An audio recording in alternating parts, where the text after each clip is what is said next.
This Trick Will Kill You by Jack Olick. Narrated by Chris Harvey.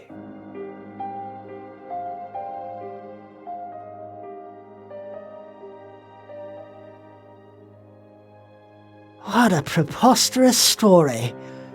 Critchett brushed an imaginary speck of lint from his sleeve. Throughout Maitland's recital, he had sat with his lips pursed, and there was more than a hint of derision in his voice when he spoke. A preposterous plan. A preposterous story. Maitland, still held fast by the horror of his own tale, looked through him rather than at him. His eyes wide with lingering recollection, he blinked rapidly as if to blink away the terrible pictures that persisted in his memory. And yet it seems so real. He barely whispered it. Almost as if Critchett's contemptuous smile was lost upon him. If he heard when Critchett said, almost as if you were actually going to do it. He chose to ignore the question. The others, when it became obvious that there would be no reply, settled back in their chairs. Only the actor showed an unwillingness to let the matter drop.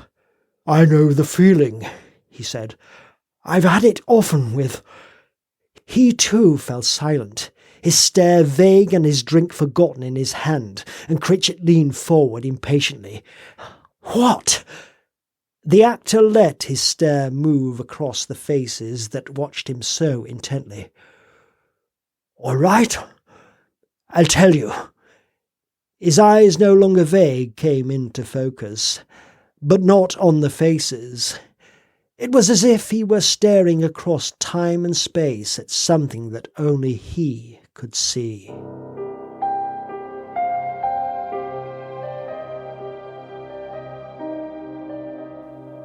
Almost any man other than Sebastian, after having travelled thousands of miles to see it, would have been delighted by the bazaar.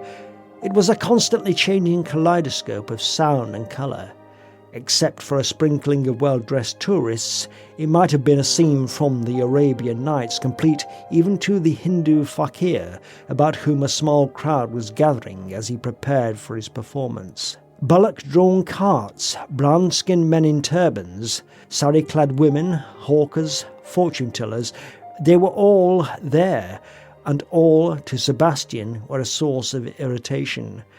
Calcutta in midsummer is a sweatbox, a dank, evil-smelling sinkhole. Just the short walk across the cobbled square from the hotel where he and Inez were staying had been enough to drench him in perspiration and shorten his temper, so that his eyes, as he stared at the crowd who watched the fakir, were hostile, and his lips curled into a contemptuous smile that was half a sneer. Fools!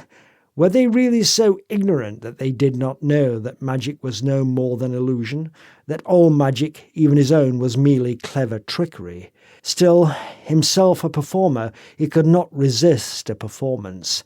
Drawing Inez along behind him, he pushed his way through the sweating mob until he had a clear view of the fakir and his entourage. What he saw served only to deepen his contempt.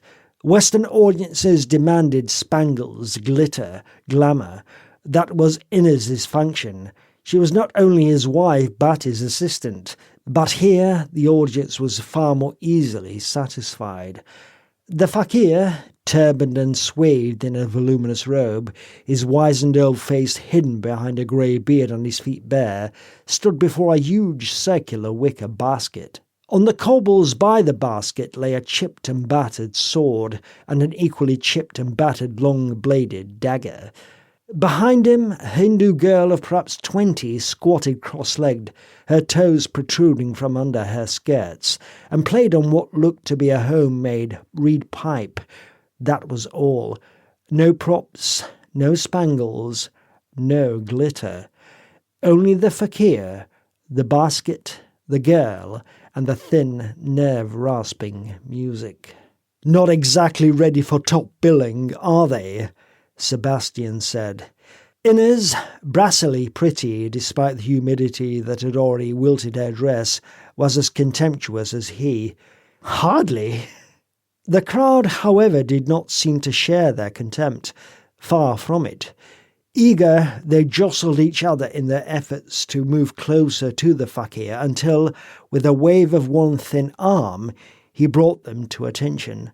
Standing so with one arm raised and his other hand on the closed lid of the wicker basket, he waited until the crowd was silent, and even Sebastian had to admit, however grudgingly, that the old man knew his trade.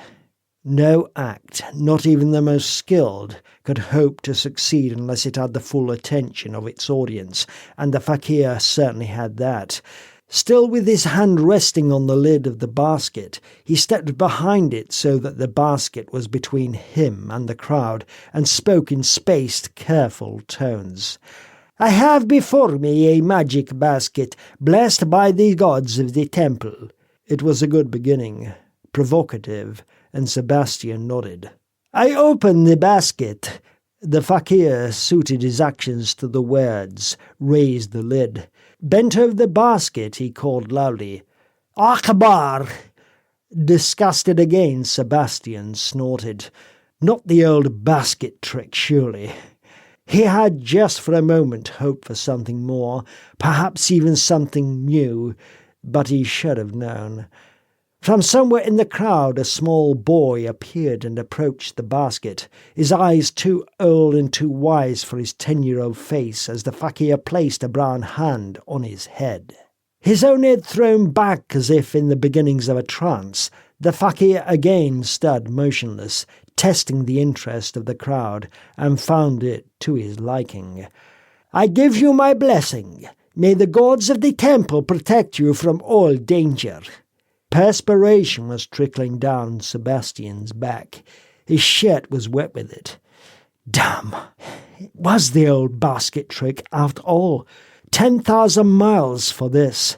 His anger with the fakir, with the heat, with his own discomfort, etched thin lines in his forehead. Yet even then he stayed.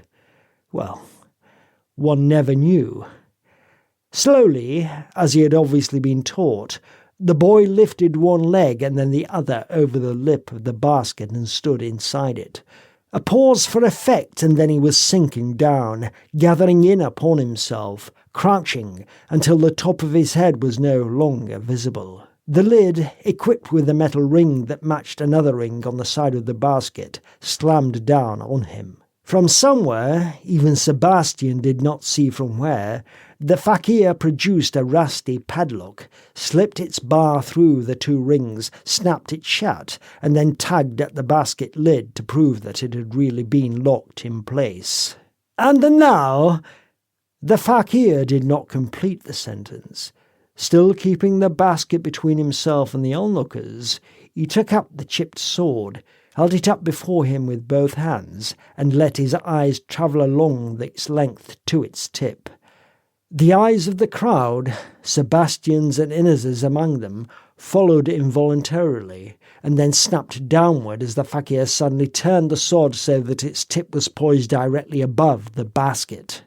"Pray for the soul of the one within."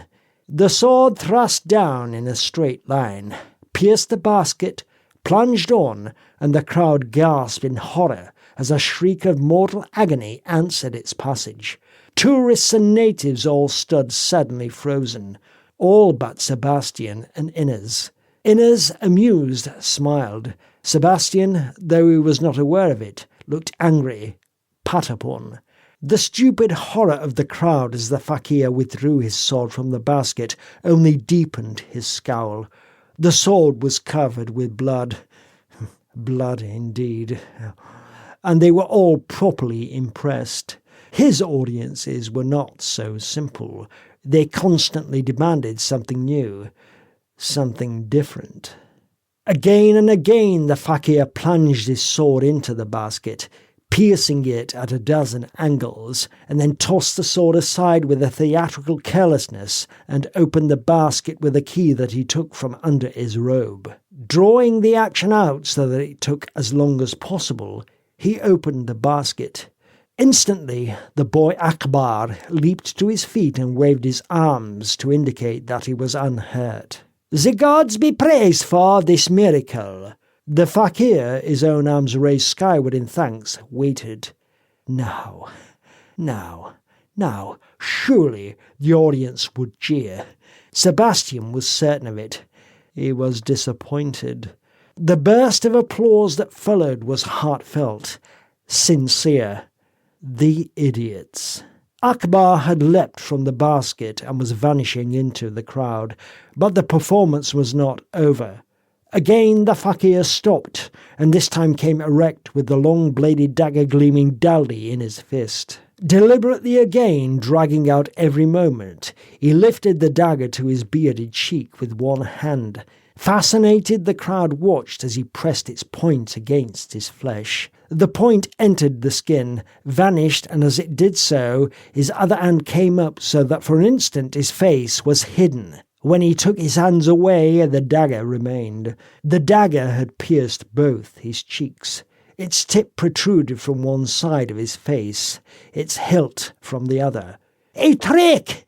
Someone in the crowd at least was not an utter fool. Sebastian's eyes mirrored his satisfaction.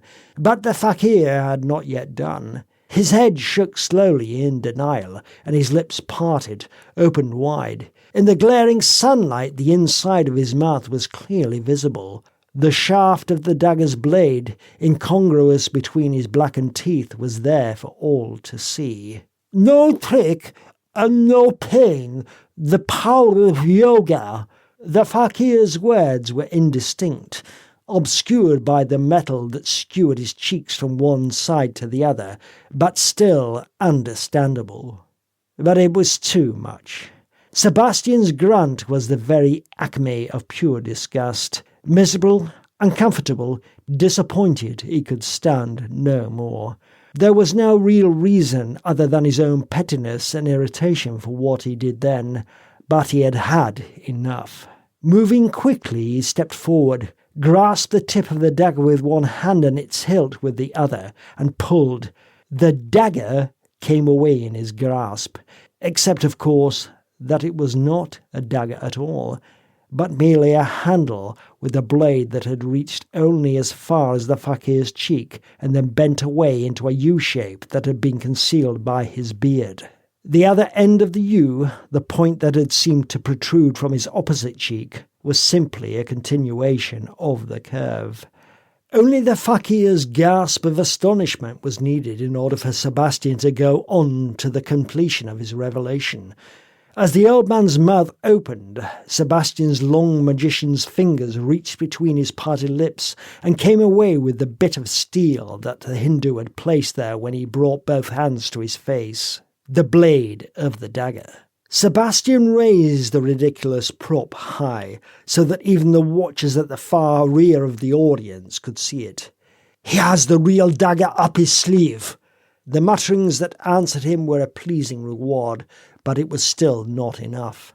Disregarding the fakir as though he were not there, he tossed the fake dagger aside and bent over the wicker basket, punching at its walls from inside. At the first impact, a double door at the rear of the basket swung open. Akbar, even the slowest of the crowd, could see at once, had never been in any danger.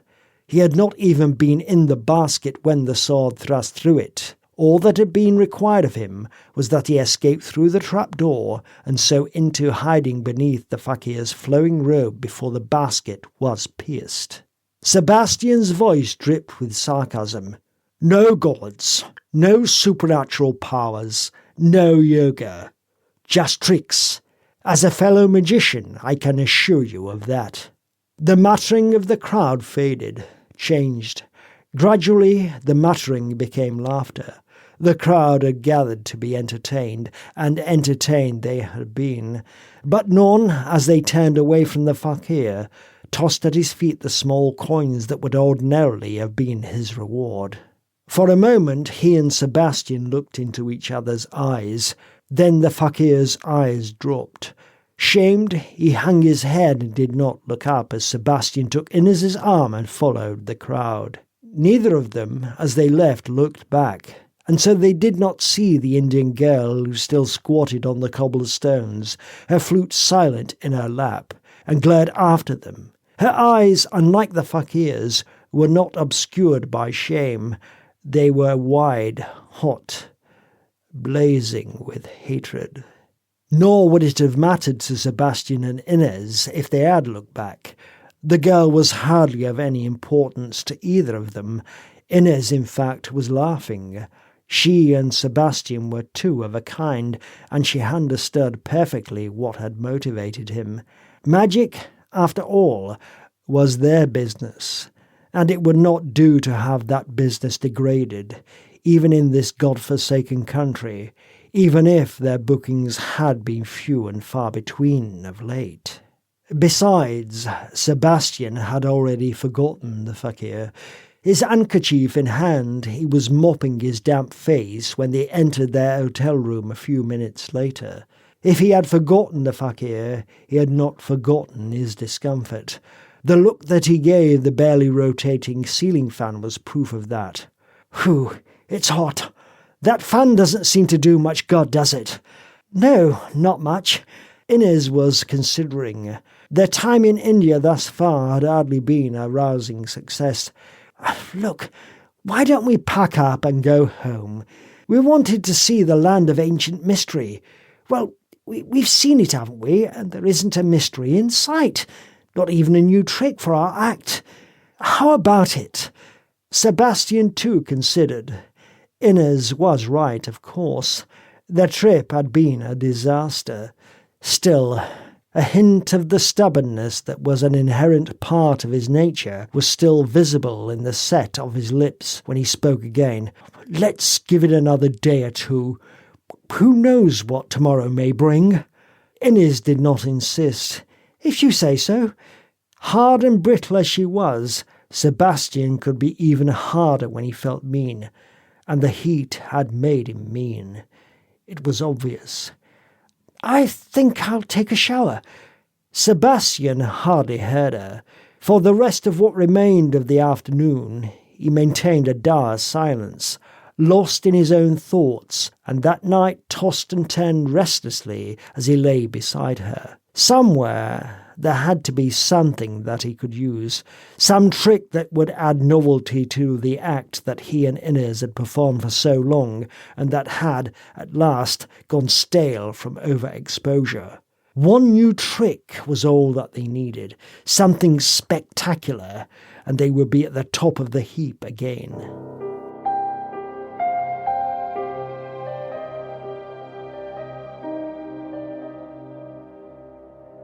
It was that thought that drove him from the hotel and back into the square again the next morning, while Inez still slept. Even knowing that it was hopeless, he still had to try. A coursing dog following a faint and all but hopeless trail, he stepped into the glare of another steaming, impossibly bright day and halted, frustrated. The square was empty except for those few shoppers who had risen as early as he and were already removing the shutters from the dingy cubicles in which they conducted their business. He would have to seek elsewhere. Calcutta, Lord knew, did not lack for bazaars. Cursing the heat as always, he strolled across the square, not heading in any particular direction, and at the spot where he had confronted the fakir the day before, chuckled sourly before moving on. But he had gone scarcely 100 yards before he again came to a halt. To his left was the mouth of a street that was little more than an alley, and from the alley he could hear a familiar sound. Someone was playing an Indian tune on a reed pipe, and the music drew him to the alley and into it. The fakir again? Curious, he walked between crude stone-wall buildings that seemed to lean inward, so that the sunlight was shut out, and it was as if he had suddenly stepped from day into night. Refuge and the offal of animals was everywhere, and his nostrils wrinkled in distaste. But even so he went on, until, in time, he realized that he was in a cul-de-sac. Ahead, where practically no light at all could enter, there was a wall that cut off further progress. He did not at first see the girl seated before the wall, but when he did, he recognized her at once. He had the day before given her hardly a glance, but there was no mistaking her. Squatting cross-legged with her bare feet showing from under the edges of her skirts, her pipe to her lips, she was exactly as she had been. There was even a wicker basket, a smaller replica of the one the fakir had used, open in front of her. The girl did not look up as he approached. Her eyes fixed on the open basket, she continued to make her rasping, unpleasant music as he bent to look into it. Inside the basket there was a coil of thick yellow rope, and for a moment he had the uncanny impression that the coils were moving, writhing slowly as if in time with the music. Startled, he drew in his breath and then stared, fascinated. The music of the pipe had become almost strident. It rose higher and higher, and as it did, so the tip of the rope lifted like the head of a snake and left the basket. Still in time with the music, it rose until at least 3 feet of its length were stiffly upright. Sebastian could not take his eyes away. He had heard of the famous Indian rope trick, of course, but he had never seen it performed. The rope trick was a myth, a fable, and yet even as he watched, the rope continued its ascent, climbed until it stood like a steel rod, and he could see its top only by tilting his head back until he was looking straight up. Sudden silence brought his eyes back to the girl. She had stopped playing just at that instant when the rope reached its full height, and as he watched, she set down her pipe and walked to the basket. Still not looking at Sebastian, she grasped the rope and effortlessly, easily pulled herself up, hand over hand, until she was high above and looking down at him. Sebastian was impressed. Stare as he would, he could detect no mechanical device, no wires, nothing to explain what he had just seen. "All right, what's the trick?" This time there was no contempt in his voice. The girl, if she understood him at all, did not answer. Her only reply was to return his stare, steadily, for a moment, before sliding back down the rope. Silent, she returned to her place by the wall, squatted again and clapped her hands. At the sound, the rope collapsed into its basket. Amazement, cupidity, and cunning flickered across Sebastian's eyes and were gone. What he had seen was fantastic, but it would not do to let the girl know that he thought so. These natives, when they smelled a profit, could be as greedy as any Westerner. Casually, almost negligently, he pointed to the basket as if asking permission to examine it. The girl smiled, nodded, and if her smile was not warm, he did not notice. The girl did not interest him. The rope did. But the rope, when he had picked it up and examined every inch of it, told him nothing. It was a thick, hempen rope, no more. Nor did the basket which had contained it serve to dispel his deepening frown of puzzlement. The basket contained no mechanism of any kind. One could purchase 100 just like it at any bazaar.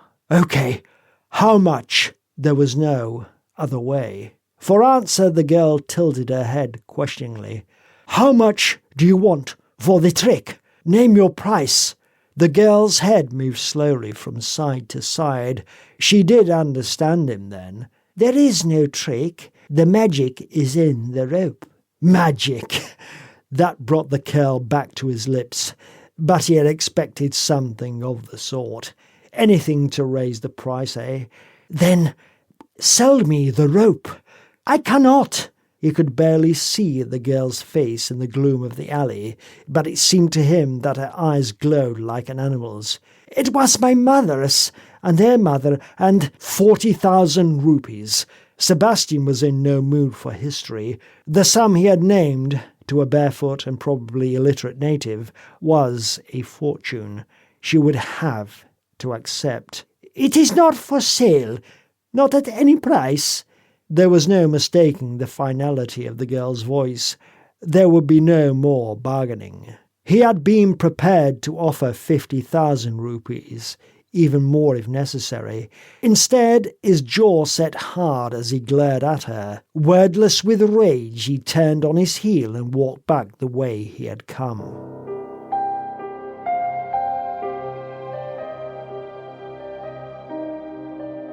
Inez, when he told her about the girl later, was as impressed as he had been. Sebastian had few peers in the profession, and if he had been impressed by the trick, there was no question but that it was remarkable. For hours they spoke of nothing else, and when he fell again into one of his dour silences, she left him alone. If there was a way to obtain the trick, he would find it, and as greedy as he, she waited. By nightfall he had made up his mind. He had been drinking steadily, and his face was flushed when he finally turned to her, another drink in his hand, and said, for perhaps the 20th time, "Look, I'm sure it's a trick, but I examined the rope and the basket, and I couldn't see how it was rigged, and she wouldn't sell it." The question was superfluous. Sebastian had already repeated his story over and over again, but it was something to say.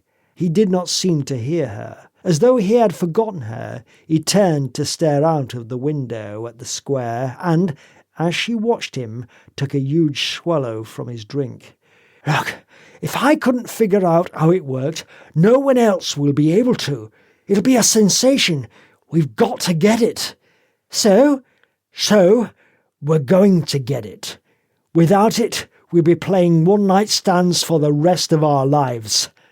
He had spoken with his back to her. When he turned again to face her, there was a question in his eyes. What he had in mind would involve risk, but he need not have been concerned. The rapport between him and Inez was, always had been, a true meeting of minds. Her enamelled prettiness had about it the dangerous grace of a panther as she leaned toward him. So, if we're going to get our hands on the trick, we can't be too choosy about how we go about it. Agreed? She understood him perfectly. Agreed. Just tell me what I have to do. He told her, and when he had done, she did not recoil. There was really no choice. Not for two people to whom money and success meant everything.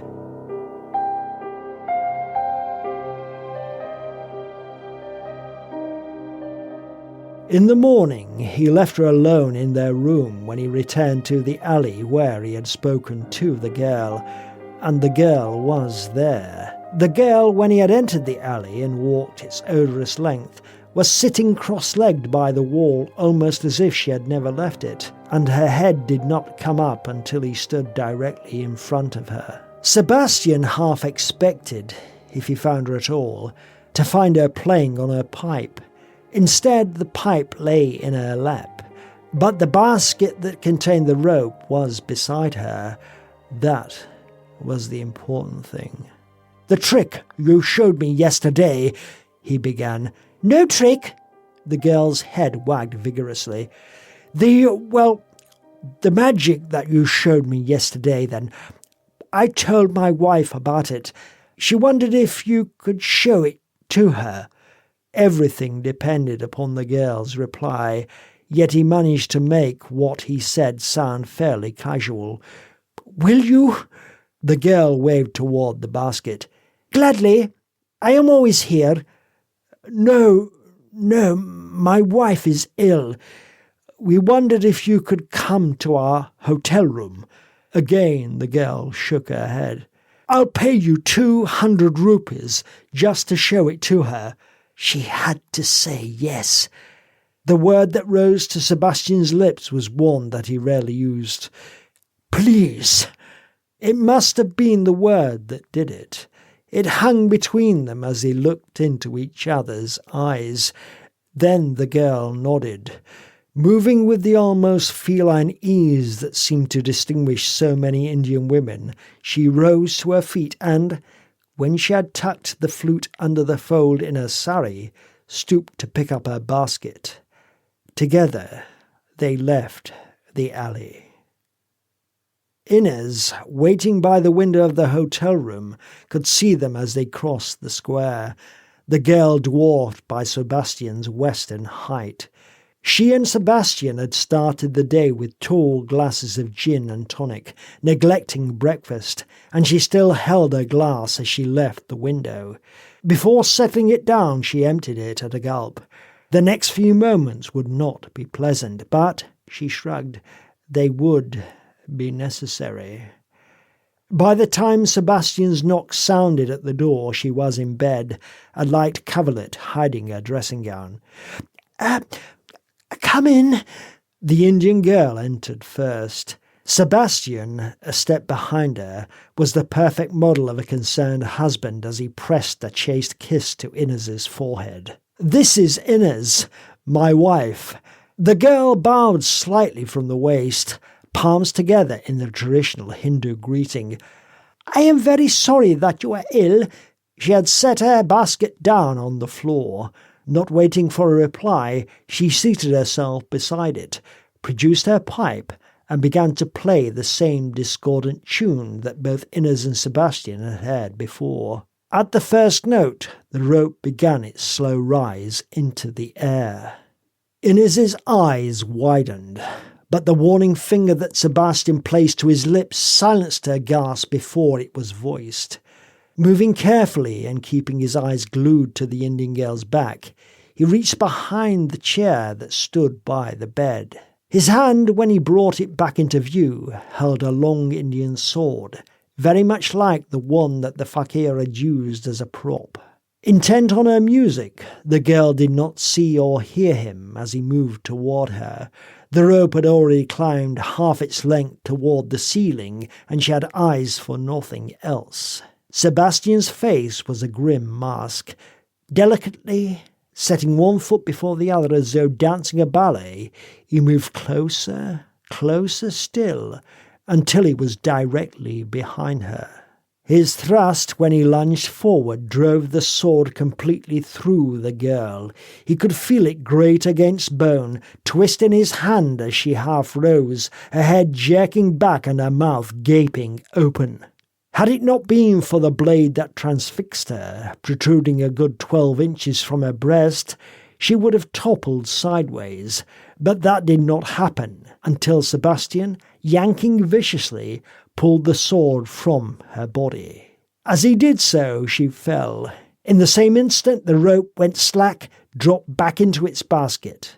This time, despite herself, Inez could not choke back the gasp that escaped her.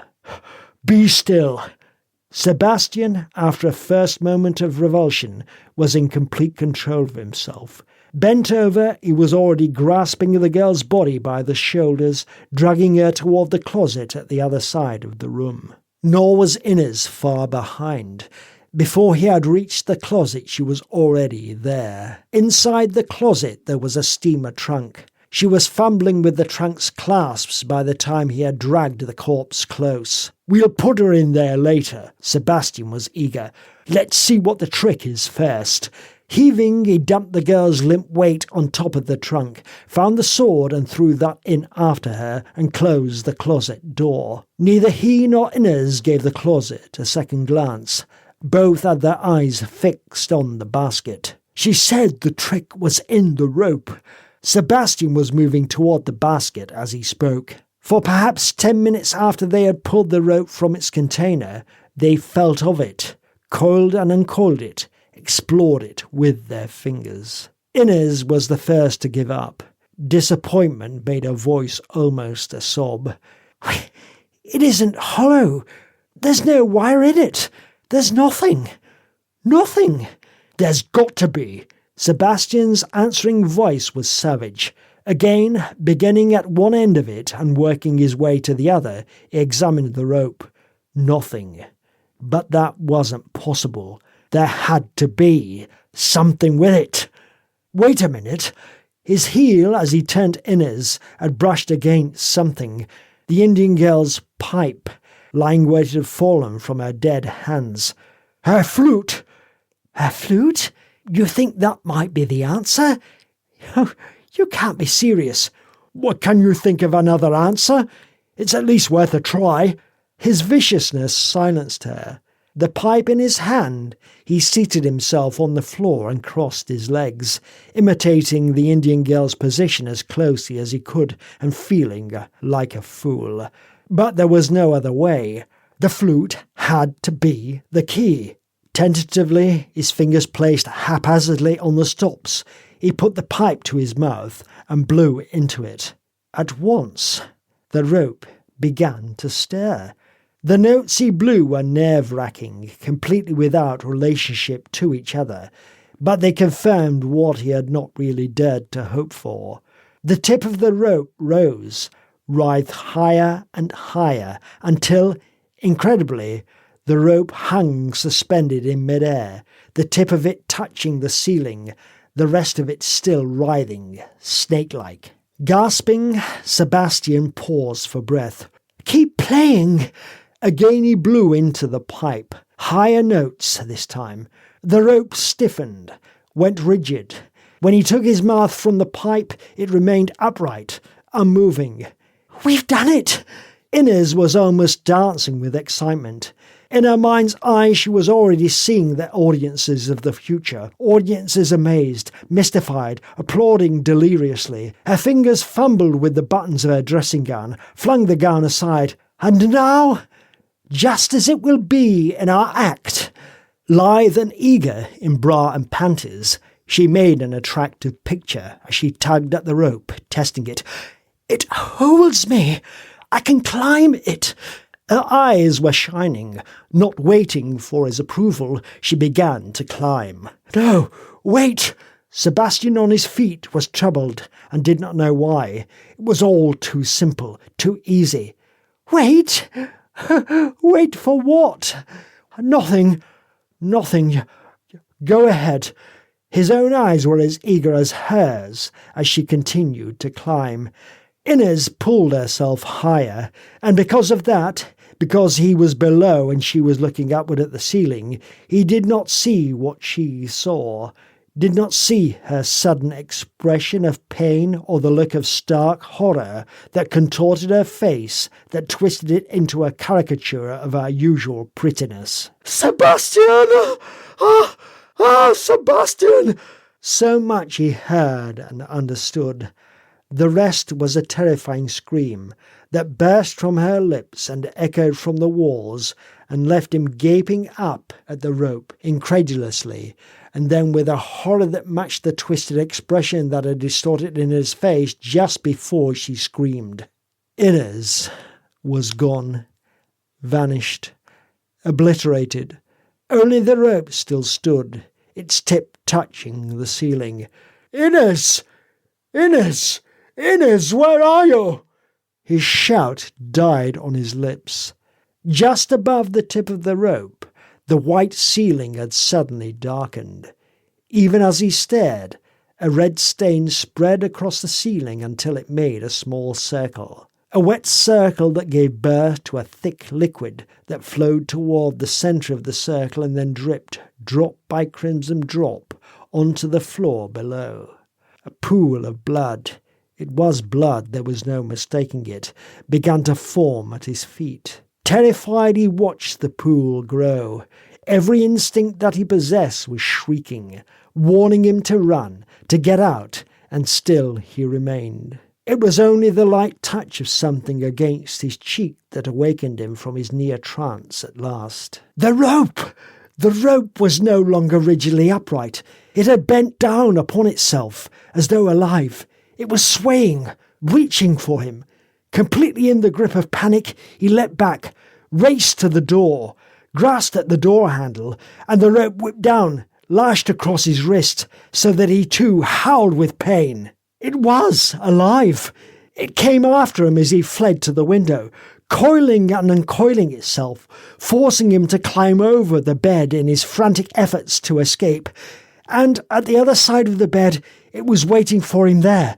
He fainted, made a pretense of climbing back across the bed to the door, and the rope was ahead of him, lashing at him, forcing him to dodge, heading him back.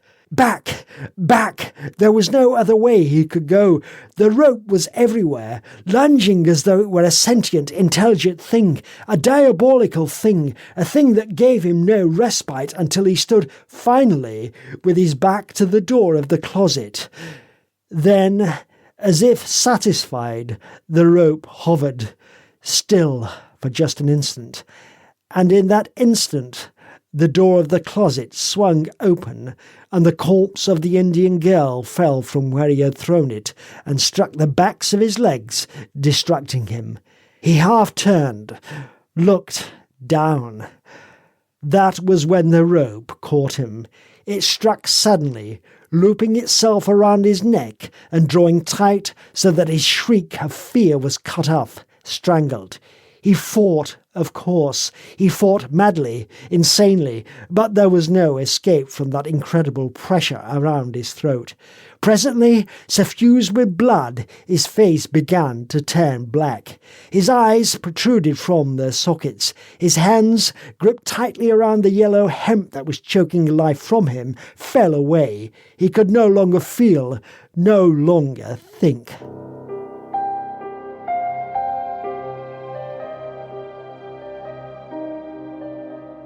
Only just before the end was there a last faint gleam of light in his eyes. Just before the end, his numbed brain flickered for the last time.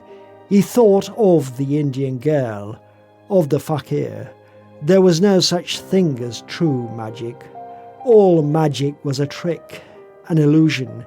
Even this, what was happening to him, was an illusion. It had to be. There could be no other explanation, no other answer. So he thought, and thinking it, died. And that was a pity, because if he had been alive, if he had been able to walk again in the bazaar only a few minutes later, he might have found the real answer. Had he walked in the bazaar, he might have seen the tourists and the brown-skinned men and the sari-clad women gathering again around the fakir in his flowing robe, as the old man opened his basket and said, "I have before me a magic basket blessed by the gods of the temple. I open it." He might have seen the fakir raise his eyes until they were looking directly at the window of the room in which he still lay, and where the rope still hung in mid-air, still swayed gently. He might, most importantly, have seen what happened when the fakir called "Akbar," and a small boy ran from the crowd to take his place in the basket. Because just after he intoned his formula, "I give you my blessing, may the gods protect you from all danger," the fakir turned for a moment to smile at someone who squatted on the cobblestones behind him. Someone whose bare toes poked out from under the edges of her skirts and whose sari showed no signs of blood, no rents or tears such as might have been made by the passage of a sword through her body. Someone, an Indian girl of perhaps 20, who smiled back at the fakir and then lifted what looked to be a homemade native pipe to her lips and began to play a harsh, discordant Indian tune.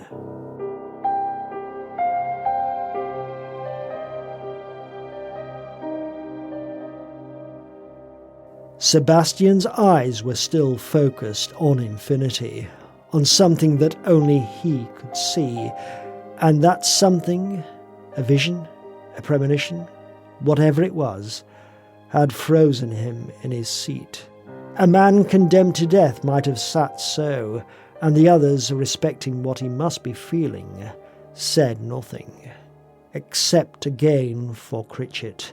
Critchett, his contemptuous smile still playing about his lips, did not share the consideration. "You look as if you've seen a ghost," he said, and somehow made the words insulting. "There are no such things as ghosts, except in magicians' illusions." Sebastian, speaking more to himself than to Critchett, completely missed Critchett's smile, but the artist did not. The artist, when Critchett turned to him and said, "And you?" regarded Critchett coldly. Well, you're the one who started all this, so why not yours first? My what? Critchett, taken aback, pretended puzzlement. But there was no mistaking the challenge that the artist flung at him. A dream? Phobia? Obsession? Fear? Whatever you want to call it. Critchett's laugh was strained, but it died away as he became aware of the questioning stares that were being directed at him by the others. Oh, my fear is very strange indeed. The words, sneeringly spoken, were intended to dismiss the artist's challenge, and they failed. The others still waited expectantly. In the face of their expectations, he had no choice, and despite himself, he could not suppress a small shudder as he too remembered. Strange, strange, yes, very strange, he repeated, but all so real. It's just so real.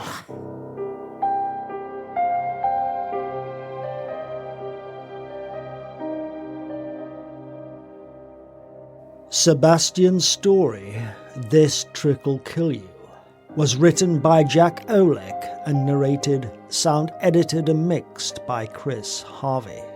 Coming very soon, stay tuned for even more tales from the chilling depths of the Vault of Horror, from where I will be bringing you Arthur Critchett's fateful story, The Neat Job. And are you neat and tidy? Well, I think it is safe to say that the subject of our next tale, Mr. Critchett, is indeed exceedingly neat and tidy to the point of complete and utter obsession, and a very unhealthy and indeed somewhat aggressive obsession it seems to be, too. Oh, heaven help the poor woman who ever agrees to marry him. Oh, poor, poor little Eleanor. Heaven help you. What have you done?